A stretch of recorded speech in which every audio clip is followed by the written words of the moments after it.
Wir schauen uns in diesem Video einmal die Klappung der Isobus Schwader ein bisschen genauer an und fangen an hier im Control Center. Das ist sozusagen der Home-Bildschirm, den man auch immer auf der rechten Seite über das Haus erreichen kann. Um dann ins Transportmenü zu gelangen, gibt es 3 Möglichkeiten. Man kann hier auf der linken Seite die Pfeiltasten nutzen und sich durch die Menüs durchschalten.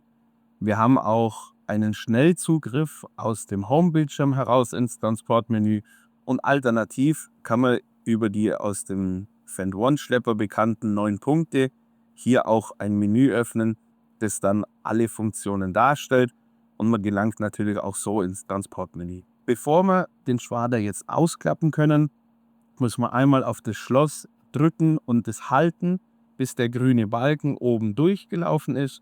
Dann verschwindet das Schloss, die Funktionen sind entsperrt und durch einmaliges Antippen der beiden Pfeile nach unten klappt der Schwader dann von alleine auseinander. Dazu entriegelt er als erstes die Transportsicherung, klappt dann die beiden Kreisel nach unten, fährt automatisch die gespeicherte Arbeitshöhe sowie die gespeicherte Arbeitsbreite an und wenn er dann entsprechend in der Vorgewändestellung ist, sieht man das daran, dass auch hier wieder der grüne Balken oben durchgelaufen ist und die Maschine automatisch sich wieder im Home-Bildschirm befindet und man die Arbeit entsprechend starten kann. Wenn wir dann am Ende angelangt sind und den Schwader wieder zusammenklappen wollen, funktioniert es ähnlich. Wir gehen wieder ins Transportmenü. In dem Fall ist jetzt schon alles entriegelt. Die beiden Pfeile zeigen jetzt nach oben. Wir drücken auf die beiden Pfeile und das Ganze funktioniert dann so. Der Schwader klappt eben zusammen. Kurz bevor die beiden Kreisel ganz oben sind, pausiert er den Vorgang noch einmal, damit es da zu keinen Schlägen kommt.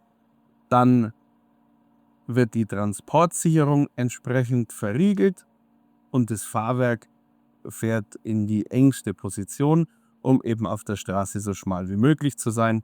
Das Schloss erscheint, der grüne Balken ist voll und verschwindet und dementsprechend sind wir jetzt wieder bereit, um auf die Straße zu fahren.